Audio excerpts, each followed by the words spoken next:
Historia de la Iglesia Adventista, parte 3. Como era de esperarse, el mensaje de los tres ángeles, después de que se constituye como iglesia, tendría que ser atacado. Y en efecto, así lo fue. El nombre adventista del séptimo día había venido gracias al mensaje de los tres ángeles. El primer ángel, que anuncia la hora del juicio, declaraba que Cristo vendría por segunda vez para 1844. Y por esa razón todos los que les escuchaban predicar, a los que decían esta profecía de los 2300 años, les llamaron los adventistas, porque hablaban precisamente del advenimiento de Cristo, y del término advenimiento salió adventista. De hecho, al principio lo hicieron despectivamente, como con los primeros cristianos, cuando les decían cristianos por hablar mucho de Cristo. Así también, cuando se les llamó a los luteranos por causa de Lutero, a los calvinistas por causa de Calvino, etc. De tal manera que entonces al principio parecía ser despectivo este nombre, pero Dios colocó el nombre adventista del séptimo día sobre todos aquellos que eran fieles.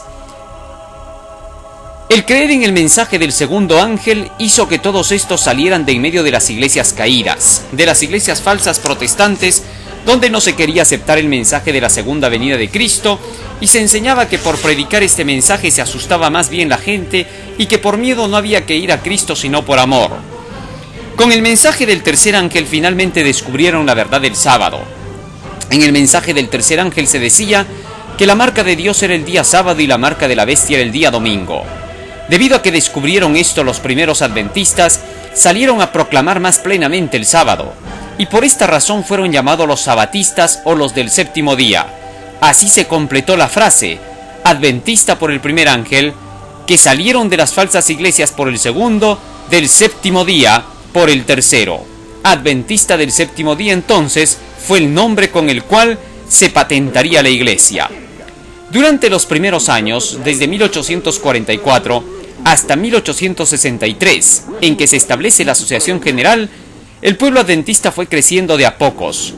Al principio eran solamente un pequeño grupo. No existían todavía pastores. El esposo de Elena G. de White, Jaime White, todavía no fue nombrado como pastor. Aún no era nombrado tampoco pastor José Bates, ni tampoco J.N. Andrews, ni J.N. Lowborough. Todos estos todavía estaban predicando el Evangelio con la esperanza de terminarlo pronto para que Cristo pudiera volver. Se habían dado cuenta que para que Cristo vuelva, era necesario todavía proclamar el mensaje del tercer ángel. En San Mateo capítulo 24, versículo 14, Jesús había declarado: «Y será predicado este Evangelio en todo el mundo, para testimonio a todas las naciones, y entonces vendrá el fin». Pero el Evangelio no había sido terminado de proclamar, aún faltaba el tercer ángel. Había sido proclamado el primero, con la hora del juicio, para 1844. Había sido proclamado el segundo. Por el rechazo del mensaje del primer ángel habían caído las iglesias protestantes, que no querían aceptar el mensaje de llamado para despertar hacia la segunda venida de Cristo. Y ahora, habiendo esperado hasta esa fecha que Cristo volviera, descubrieron que faltaba predicar todavía Apocalipsis 14, 9 al 11, donde se denuncia a la bestia y a su imagen, la bestia que representa al papado, la imagen de la bestia que representa al protestantismo. Aún debía volver a resurgir el papado, debía unirse con el protestantismo norteamericano, y juntos debían de hacer implantar la marca de la bestia, que en este caso era la ley dominical. Pero esas cosas todavía no se habían cumplido.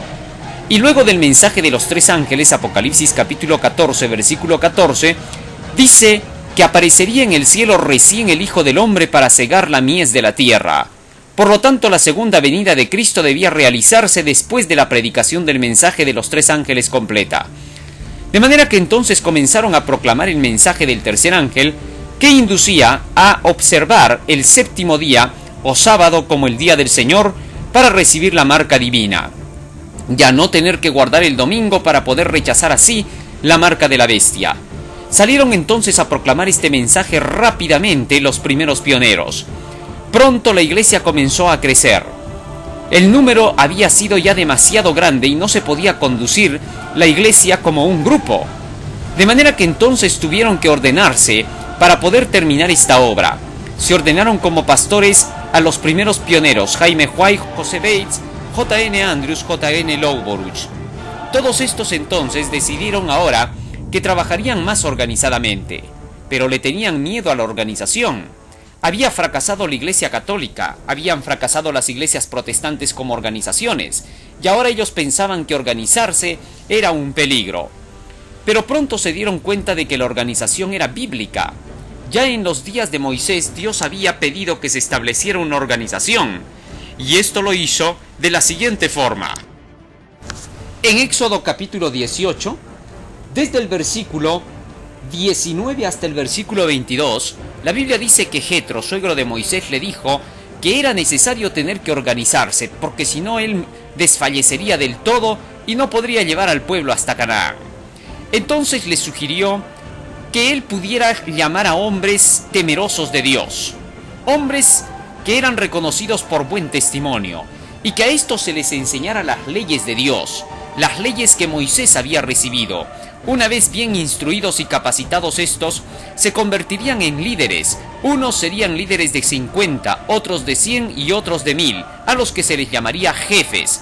Todos estos tendrían a su mando 1000 personas, 100 personas y 50 personas, y todavía incluso habrían funcionarios de 10 personas.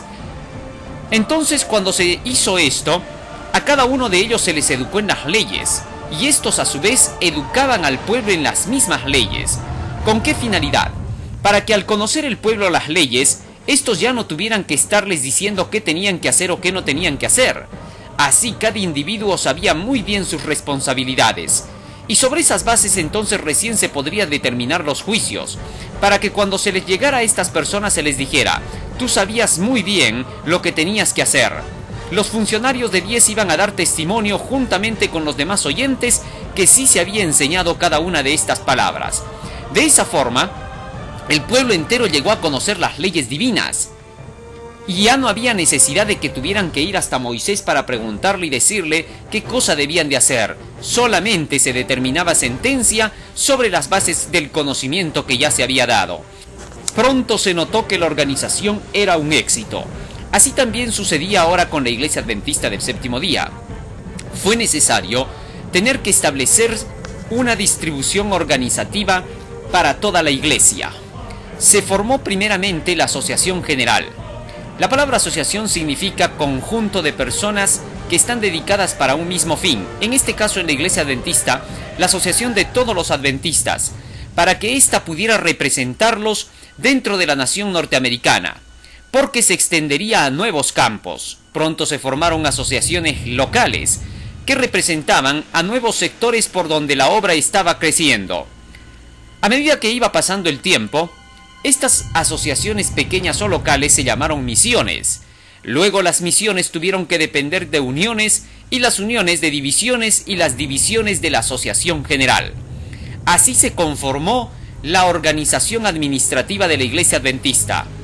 Gracias a esto, creció cada vez más la labor y la obra. Se crearon sanatorios, colegios, universidades, hasta que la obra se convirtió en una gran organización.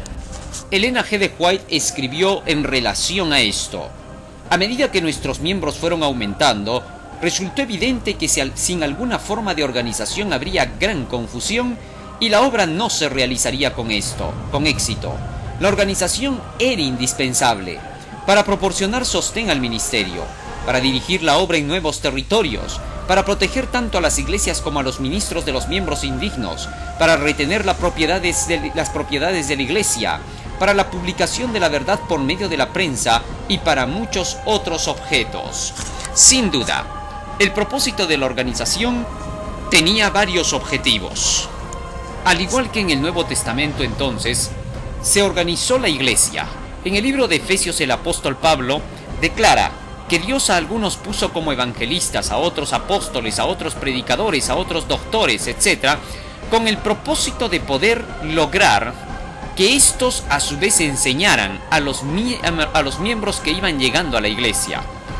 El propósito era ministerial, preparar entonces a la gente por medio de personas que ya conocían bien el evangelio, a fin de que estos también pudieran salir a proclamarlo. Este es el único fin por el cual existe la organización, el fin de preparar más gente para que salga a comunicar el Evangelio. En la iglesia adventista se hizo entonces lo mismo. Los nuevos directores espirituales comenzaron a conocer entre todos bien el mensaje de los tres ángeles y a su vez comenzaban a preparar a otros para que los representaran en diversas ciudades y en diversas naciones. De esta manera entonces se conformaron las instituciones de la iglesia para educar a toda la gente que iba llegando a las filas del pueblo adventista del séptimo día, a fin de que cada obrero sea cada uno de los fieles dentro de ella, para que todos juntos proclamen el mensaje de los tres ángeles. De esta forma, la organización demostró ser un éxito. Pero sin embargo, Satanás comenzó también su trabajo. La Biblia dice en Apocalipsis 12:17 que el dragón se airó contra el resto de la descendencia de ella, los que guardan los mandamientos de Dios y tienen el testimonio de Jesucristo. Y entonces Jesucristo, mencionando acerca de este problema, habló acerca de una parábola en San Mateo capítulo 13, la parábola del trigo y la cizaña. El trigo se compondría de todos aquellos que recibían el evangelio del mensaje de los tres ángeles para esta última hora, porque la semilla del trigo está representada por la palabra. En San Lucas capítulo 8 versículo 11, Jesucristo dijo que la semilla es la palabra.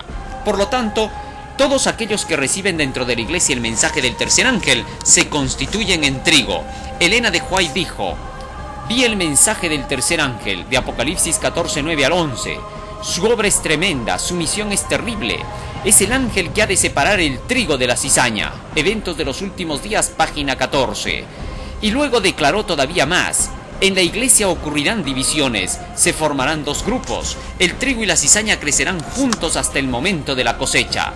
Quiere decir que para los últimos días habrían divisiones dentro de la iglesia por causa del mensaje del tercer ángel. Los que lo aceptaran serían el trigo y los que lo rechazaran serían la cizaña.